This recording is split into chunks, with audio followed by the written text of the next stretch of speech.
अस्सलाम वालेकुम दोस्तों, आज की वीडियो के अंदर मेरे पास हैं काफ़ी बड़ी बड़ी डेवलपमेंट। 3 डेवलपमेंट होंगी और तीनों डेवलपमेंट मैं आपके सामने रखना चाहूँगा। तो वीडियो को आपने इसलिए पूरा देखना है कि आज बहुत कमाल की डेवलपमेंट होंगी। दोस्तों, पहली डेवलपमेंट आ रही है इटली की जानिब से। इटली की जानिब से पाकिस्तान को भी ऐड कर दिया गया दोबारा से वर्क वीज़ा के लिए। अब ये बहुत बड़ी डेवलपमेंट है क्योंकि पिछले 2 सालों से पाकिस्तान को निकाल दिया गया था इस लिस्ट से कि पाकिस्तान को भी वर्क वीज़ा दिया जाए। अब पाकिस्तान एम्बेसी की जानिब से मुसलसल मेहनत की गई और इसके बाद पाकिस्तान को ये एजाज़ दोबारा से मिल चुका है कि पाकिस्तानी भी अब वर्क वीज़ा के ऊपर इटली जा सकेंगे। वैसे भी दोस्तों, इटली के अंदर पाकिस्तानी पहले भी अच्छी खासी तादाद के अंदर पाए जाते थे, लेकिन ये बड़ी प्रॉब्लम बन चुकी थी और सफारती लिहाज के ऊपर देखा जाए तो ये पाकिस्तान की बहुत बड़ी कामयाबी है जो कि पाकिस्तान के सफारती मिशन की ही जानिब से मुकम्मल की गई है। तो दोस्तों, असल में अब हुआ कुछ इस तरह से है कि ये वीज़ा कैटेगरी है डेक्रेटो फ्लसी, इस तरह का नाम है इनका इटली के अंदर। तो 2020-21 के लिए सीजनल और नॉन सीजनल वर्क वीज़ा के लिए अब पाकिस्तानी भी अप्लाई कर सकेंगे। ओवरऑल दोस्तों, कोई 30,000 वर्क वीज़ा इटली की जानिब से जारी किया जाएगा और ये ज़्यादातर जो होंगी ये नॉन यूरोपियन कंट्रीज़ के लिए होगा और इसमें पाकिस्तान को भी ऐड कर दिया गया है जिससे अब पाकिस्तानी भी इसे फ़ायदा उठा सकेंगे। इसमें दोस्तों, अगर पाकिस्तानियों की मैं बात आपको बताऊं तो पाकिस्तानी वर्कर्स एग्रीकल्चर के शोबे के अंदर जा सकती हैं, टूरिज़म, कंस्ट्रक्शन और फ्रीट। तो ये वो कुछ सेक्टर बन जाती हैं जहाँ पाकिस्तान के अंदर भी आप कह सकते हैं कि लोगों के पास तजर्बा मौजूद होता है और वो इटली के लिए भी अप्लाई कर सकते हैं और वर्क वीज़े के ऊपर जा सकते हैं। इससे दोस्तों, एक तो पाकिस्तान एम्बेसी जो कि इटली के अंदर मौजूद है इसकी कारकर्दगी का पता चल जाता है कि अच्छा काम करते हुए ये नज़र आ रही हैं। दूसरा दोस्तों, इधर मैं ये भी आपको बता दूं कि इससे पहले भी इटली की जानिब से जून 2020 के अंदर रेगुलराइज करने का ऐलान किया गया था, जो कि गैर कानूनी मुख्तलिफ ममालिक से लोग इटली के अंदर आकर रहती हैं उन्हें रेगुलराइज करने का।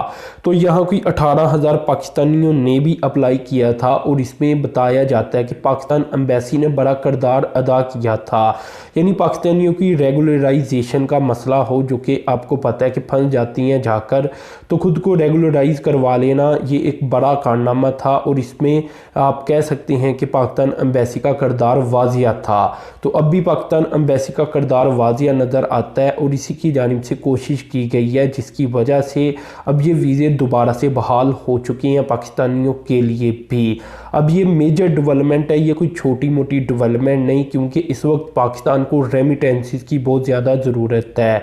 जैसी बेरोज़गारी और आबादी के अंदर पाकिस्तान में इजाफा होता जा रहा है, तो ऐसे में European countries, America, Canada, Australia, इस तरह की कंट्रीज़ जहां पर कैपिटा इनकम बहुत ज़्यादा है, यहाँ ज़्यादा से ज़्यादा पाकिस्तानियों को जाना चाहिए ताकि वो अपने हालात बदलें मुल्क के अंदर, लेकिन ओवरऑल पाकिस्तान का भी इसमें बहुत बड़ा फ़ायदा हो जाता है। दोस्तों, अब दूसरी डेवलपमेंट की तरफ चलता हूँ, वो भी अल्हम्दुलिल्लाह बहुत बड़ी है। दोस्तों, पाकिस्तान और वर्ल्ड बैंक की जानिब से थर्सडे वाले दिन कोई 1.15 अरब डॉलर का मुआहिदा कर लिया गया है जिसमें हाइड्रो पावर प्रोजेक्ट होंगे और बाकी इनर्जी प्रोजेक्ट होंगे। इसमें दोस्तों मैं डिटेल आपको दे देता हूँ। इसमें जो पहला फेज़ रखा गया है या पहला प्रोजेक्ट रखा गया है ये है KP hydro power renewable energy development project.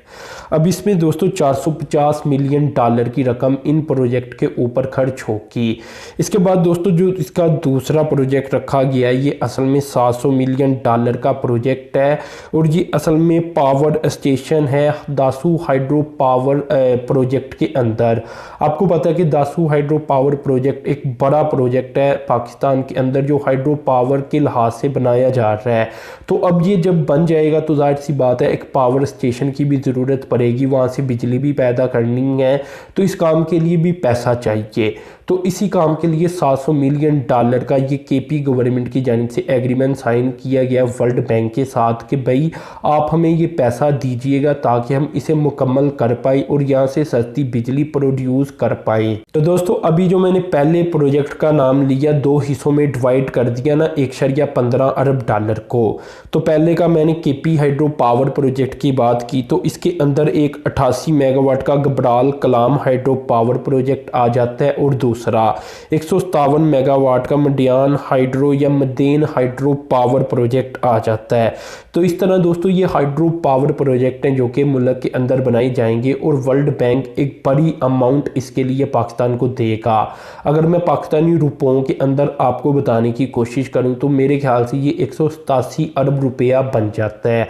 अब ये दोस्तों कोई छोटी मोटी रकम नहीं, एक बहुत बड़ी रकम है जो कि खर्च की जाएगी और इंशाल्लाह इससे फिर पाकिस्तान को बहुत बड़ा फ़ायदा भी होगा फ्यूचर के अंदर। इसके बाद दोस्तों जो दूसरा प्रोजेक्ट अभी दासू का बताया, इसमें कुछ इस तरह से होगा कि जो पाकिस्तान की नेशनल ट्रांसमिशन डिस्पैच कंपनी है इसकी जानिब से 765 किलोवाट की डबल सर्किट ट्रांसमिशन लाइन बिछाई जाएगी और दोस्तों यही वो लाइन होगी जिसके ज़रिए फिर 2160 मेगावाट की बिजली आप कह लें कि नेशनल ग्रिड के अंदर शामिल की जा सकेगी।